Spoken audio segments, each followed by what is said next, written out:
Fala galera, mais uma vez eu, Alexandre Magalhães, na resenha com Magalhães para falar dos times, do futebol brasileiro e dos campeonatos que estão em curso. Sabadão no Rio de Janeiro, muito calor, mas em Brasília também muito calor. E tivemos pelo Campeonato Carioca, pela quinta rodada do Campeonato Carioca, o confronto entre Volta Redonda e Flamengo em Brasília. Isso, Volta Redonda e Flamengo em Brasília. O Volta Redonda, agora o representante carioca na Série B do Campeonato Brasileiro, e o Flamengo fazendo a sua estreia com o time principal. Na última rodada, o Flamengo estava ainda com o time sub-20, acabou vencendo, né? Foi a primeira vitória do Flamengo no Campeonato Carioca, né? Porque na primeira rodada o Flamengo empatou, depois perdeu duas, e aí ganhou no quarto jogo por uma goleada, e nesta quinta rodada estreou o time principal do Flamengo. E o Volta Redonda vinha de deixa eu ver aqui, isso, vinha de 3 vitórias e uma derrota, com 9 pontos. O Flamengo com 4. Ou seja, uma campanha muito melhor do Volta Redonda do que o do time sub-20 ali, com um ou outro jogador profissional, o Carlinhos, o Lohan, o Pablo, para esse início de campeonato. E aí, muita expectativa, né, em cima do Flamengo, porque o Flamengo fez uma preparação nos Estados Unidos, diferente do que alguns canais, né, dos outros times falam, que o Flamengo foi lá para passear, foi lá para ver a Disney. Não, o Flamengo foi lá treinar. O Flamengo foi lá treinar e fez um amistoso contra o São Paulo. Jogou um time no primeiro tempo e um time no segundo. Ou seja, o Flamengo, na verdade, os jogadores do Flamengo tiveram a preparação e jogaram 45 minutos. 45 minutos. Que foi contra o São Paulo, porque jogou 11 jogadores durante 45 minutos e mais 11 jogadores durante o segundo tempo de 45 minutos. Então, se gerar uma expectativa muito grande. E, por parte do Flamengo, a expectativa foi satisfeita. Agora o Volta Redonda deixou a desejar.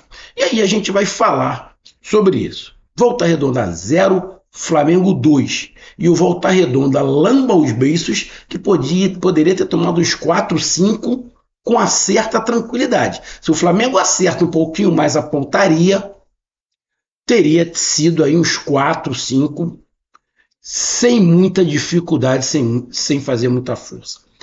Então, é sobre isso, sobre essa vitória do Flamengo na estreia do time principal, que a gente vai falar nesse momento. Então, eu peço a você, meu amigo torcedor do Flamengo, do Volta Redonda, e meu amigo torcedor em geral que acompanha o canal Resenha com Magalhães, que na verdade acaba sendo a maioria que acompanha aqui o canal quando é jogo de carioca, né?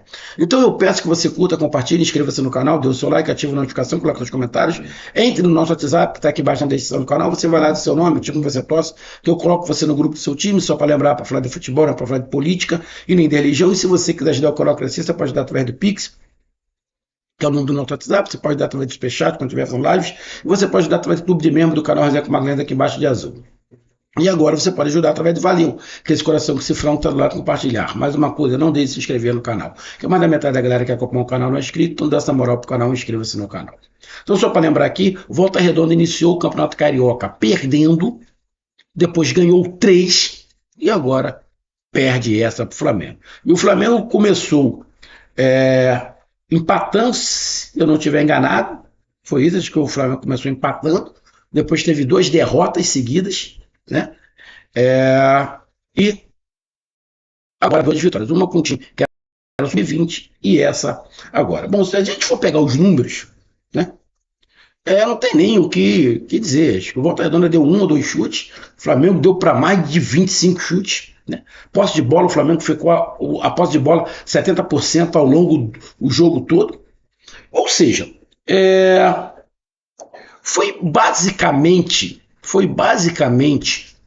um ataque contra a defesa. O Volta Redonda quase não atacou. E aí você tem que olhar por um lado. O Volta Redonda não atacou por quê? Porque não queria se abrir para tomar gol, porque não conseguiu sair, e aí vai de cada um. E aí eu já vou falar uma coisa aqui que eu tenho certeza que vai ter muita gente que vai fazer essa pergunta aqui no canal. Magalhães, esse jogo contra o Volta Redonda é parâmetro? Para mim, não. Esse jogo contra o Volta Redonda, para mim, não é parâmetro. Não é parâmetro por quê? Primeiro que é o primeiro jogo. Tá? Que o time profissional do Flamengo joga 90 minutos. Segundo, o Volta Redonda estava muito abaixo. Volta Redonda não criou perigo nenhum ao Flamengo, dificuldade nenhuma ao Flamengo. A dificuldade que o Volta Redonda criou foi de tentar não tomar o gol. Então, você fala, pô, o Flamengo jogou bem? Sim, o Flamengo jogou bem. Mas é parâmetro? Não. E aí eu tô falando isso por quê? Porque eu fiz um vídeo do Bahia, que o Bahia goleou, acho que foi o Sampaio Corrêa, sei lá, pela Copa do Nordeste de 4-0. E eu falei, cara, não é parâmetro. Olha a diferença do Bahia pro Sampaio Corrêa. E alguns torcedores do Bahia ficaram chateados. Do Fortaleza a mesma coisa, Fortaleza ganhou, mas é uma diferença de um time pro outro muito grande. Eu falei, ainda não pode ser parâmetro. Tu não pode dizer que porque ganhou de fulano, ciclano ou beltrano, porque já é parâmetro pro ano. Não é. E esse jogo do Flamengo também não é parâmetro. Esse jogo do Flamengo também não é parâmetro. É uma boa estreia do Flamengo? Sim. Gera boa expectativa? Sim. Esperava mais de Volta Redonda porque ele está na Série B do Campeonato Brasileiro. Mas você falar, não, já temos um parâmetro do que é o time do Flamengo. Não, não é. Eu não estou desmerecendo a vitória do Flamengo. Não estou desmerecendo. Foi uma grande vitória, poderia ter sido demais. Agora, você pegar esse jogo contra o Volta Redonda e colocar como parâmetro para o ano, aí é forçar. Tem que esperar um pouquinho mais. O time do Flamengo está começando a jogar agora. Tem ali, você pode tirar boas coisas ali, né? A dupla de zaga, o Wesley está muito bem. Acho que o meio de campo hoje, se for para falar quem é o meio de campo titular hoje, para mim, Pulgar, Gerson e Arrascaeta. Para mim, ela Cruz sobra. Se você for jogar com 3 atacantes, vamos lá. Pelo lado esquerdo, hoje, não dá para o Bruno Henrique. Lado esquerdo é do Michael. Lado esquerdo. Hoje não tem nem comparação do Bruno Henrique com o Michael. O Michael é o dono do lado esquerdo. Quando o Cebolinha puder voltar a jogar, vamos ter um embate interessante. Cebolinha e o Michael. Mas é só uma opinião, tá? Hoje, pelo lado esquerdo, até por tudo, o Michael, para mim, é o titular no lugar do Bruno Henrique. E pelo lado direito, jogou assim, né? Foi o Plata, o Bruno Henrique e o Michael. Só que o Michael pelo lado direito, Plata mais centralizado e o Bruno Henrique pelo lado esquerdo. Mas pelo lado esquerdo na minha opinião, o Michael. Pelo lado direito, vai ter a Brigalilo, Luiz Araújo e o Plata. O Plata foi muito bem. E centralizado, o Plata também sabe jogar, o Bruno Henrique consegue jogar e jogou o Juninho. O Juninho é um cara que nitidamente ele tem uma característica diferente da do Plata e uma diferente do Bruno Henrique. Ele sabe jogar mais como 9, ele sabe jogar pela ponta, mas sabe jogar pelo 9, mas ele é um cara que ele faz muito facão. Ele não é um cara que vem da ponta para o meio. Ele é um cara que joga no meio, que faz o giro e faz o facão. Ele faz a diagonal. Então vai ter que ter um encaixe ali muito bom. Os caras conhecerem essa característica dele, porque ele tem velocidade. E ele vai receber muita bola de frente quando o Rascaeta tiver.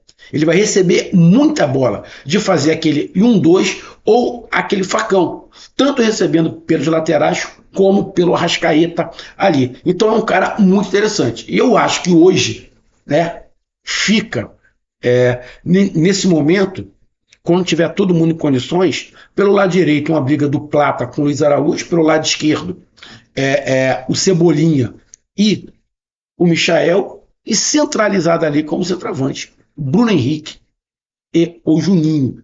Na minha opinião, hoje, se tivesse todo mundo em forma, seria Michael, Juninho e Plata.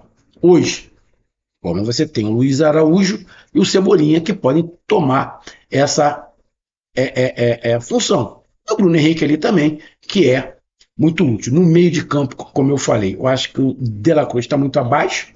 Seria, lógico, dependendo do jogo, né? Pulgar, Gerson e o Arrascaeta. Mas foi um jogo basicamente de ataque contra a defesa.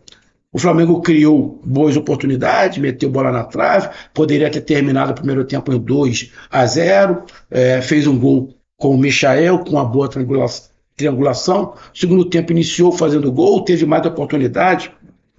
O Juninho teve duas oportunidades, uma de cabeça e outra num passo do Arrascaeta. O Arrascaeta teve duas oportunidades, chutou para o alto, o Pulgar teve oportunidades também. Ou seja, se terminasse 5, estaria dentro da conta. E aí, o Flamengo fez o que todo mundo esperava. Eu esperava mais do Volta Redonda.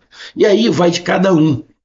O Volta Redonda que não conseguiu jogar, fez uma partida abaixo, ou o Flamengo que não deixou o Volta Redonda jogar. Eu vou dar a minha opinião.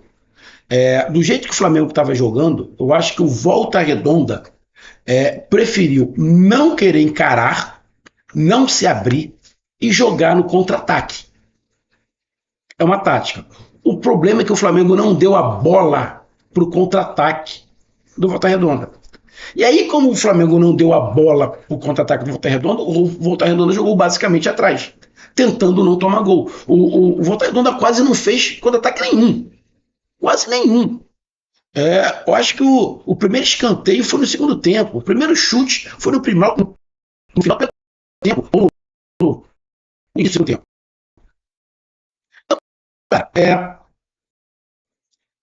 Foi basicamente ataque contra a defesa e uma vitória justa, né? Flamengo, a vitória justa do Flamengo poderia ter sido demais, mas como eu disse, não é parâmetro ainda.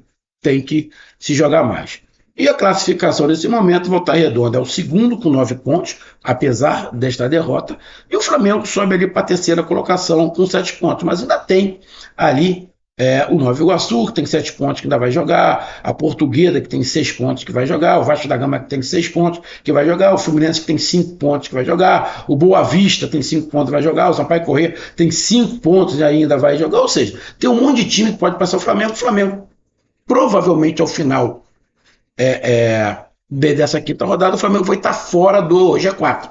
Tá? Porque tem, na verdade, os únicos times que não passam o Flamengo é o Botafogo e o Bangu. O Botafogo tem 3 pontos e o Bangu não tem 1. Agora, Madureira, Sampaio Corrêa, Boa Vista, Fluminense, Vasco, Português, Nova Iguaçu, todos eles podem passar. Mas é óbvio que tem confronto entre eles. Então, acredito que o Flamengo possa perder ali umas 2, 3 posições e terminar, quem sabe, na sexta colocação. E o Volta Redonda, que está com 9 pontos, pode perder posição para o Nova Iguaçu, o Nova Iguaçu vai a 10, a Portuguesa pode chegar a 9, o Vasco pode chegar a 9, ou seja, o Volta Redonda pode perder ali uma posição, no máximo 2 posições e continuar ainda entre os 4. Então, vitória justa, início dos trabalhos, dos jogos do time profissional do Flamengo, de maneira positiva. E o Volta Redonda me decepcionou. Mas aí eu também vou com aquela. Ele elaborou uma estratégia, mas não conseguiu colocar a estratégia para fora, porque o Flamengo não deu a bola para o Volta Redonda contra-atacar. Beleza? Tá aí a minha análise. Um grande abraço, até mais, valeu, tamo junto, fui!